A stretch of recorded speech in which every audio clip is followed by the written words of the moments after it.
Compared to, I think, what Mr. Tan said last week, I wasn't able to cover it last week, it was Friday. I think I read somewhere that he is suggesting a $17 billion regeneration plan.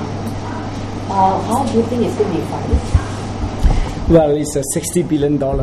I don't mind having an extra $10 billion. How much is it?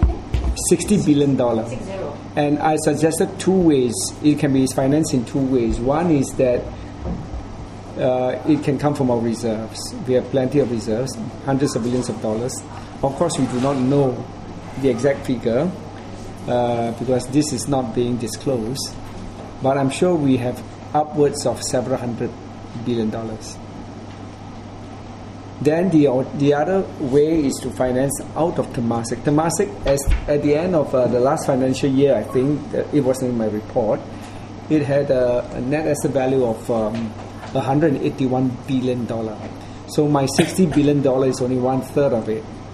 So I'm in favor of, you could realize a lot of cash from it by selling down stakes in all these government-linked companies.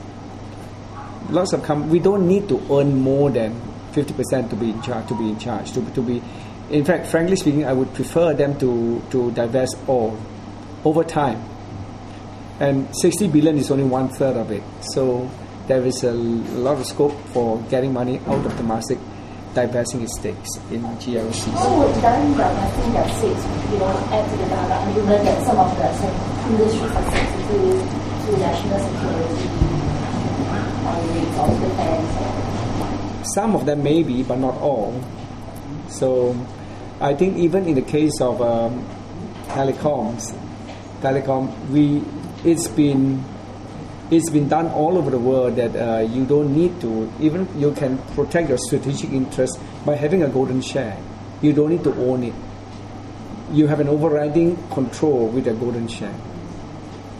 Just one share alone. And when you say rejuvenation, what areas are you really looking? So you're thinking of housing cash to be spent on infrastructure? Yeah. Key infrastructure, look at it, 6 areas. One is education. Education meaning we double the number of schools, double the number of teachers. We have 30,000 teachers now. We double them by another 30,000. Then we build more schools, classrooms. Frankly speaking, it's not. I think we have about 300 schools or so.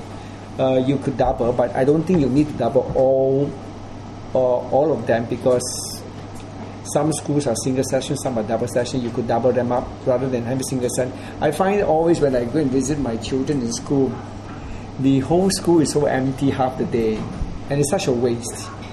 It's such a waste. So you don't have to build more schools, double the number of schools, or you need to build a few more so as to accommodate. So this $10 billion, I have calculated that maybe, I talked to some architects, maybe $20-30 billion per school, modern generation school. So you could, out of $10 billion, you could build another 200-300.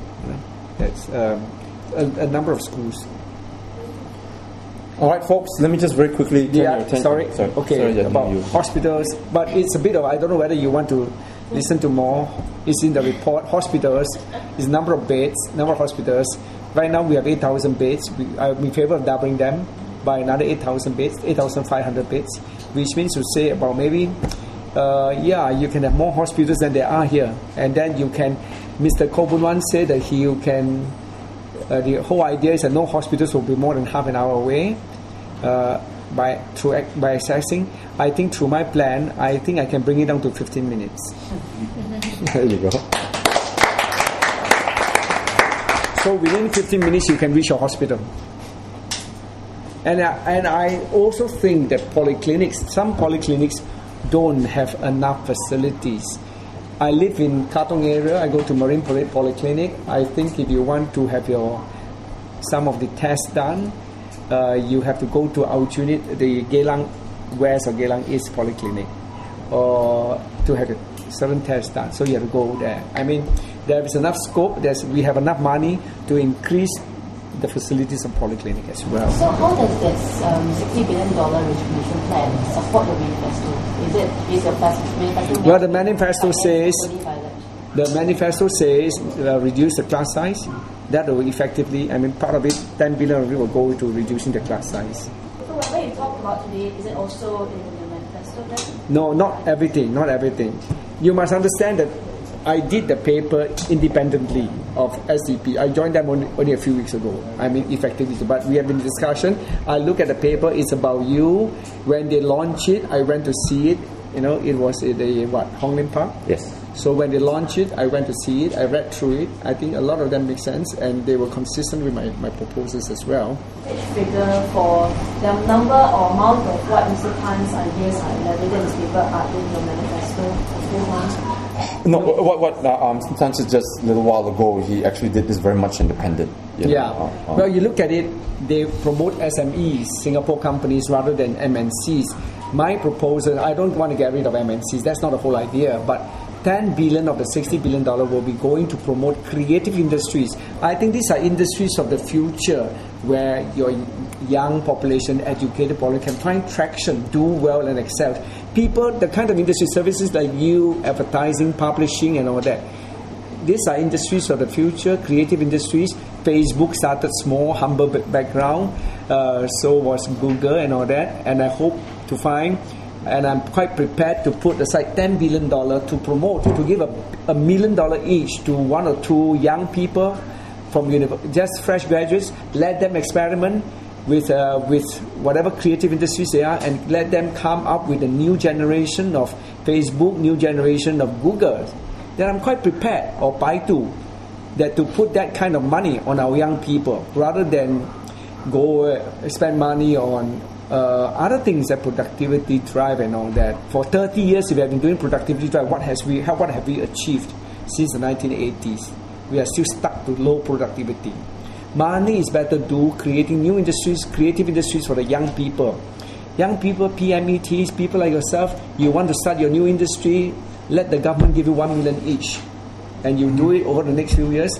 And with $10 billion, you can have how much? 10 billion divided by 1 million. I mean, you could have 10,000 firms. 10,000, you multiply by 3 staff per company, small company, 5 staff, you can have 50,000 jobs. And what is this? Finance this through the budget?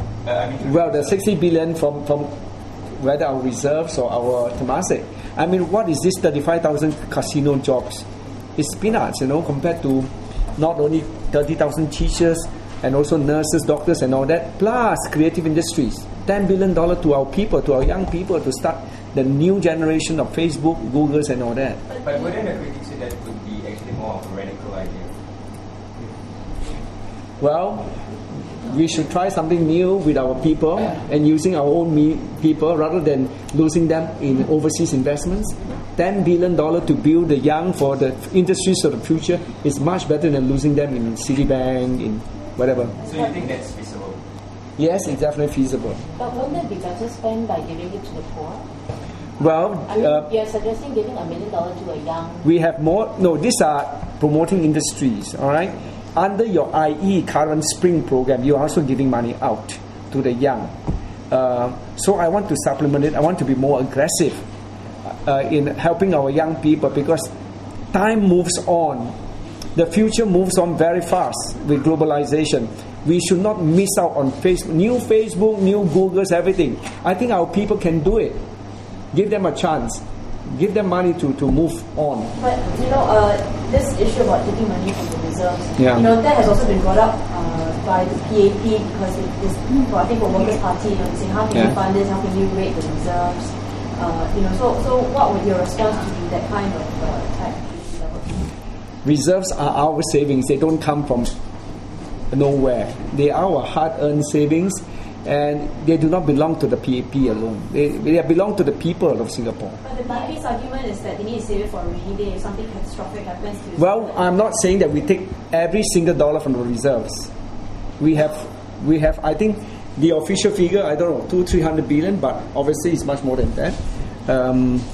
And I'm only asking for only $60 billion. It's not much. Small change. I want to also remind you that PAP can talk a good game about not raiding the reserves. They lost $140 billion in 2008 alone, and that was made a decision of a few people. Who did that benefit? So all these things need to be thought about when we talk about raiding the reserves.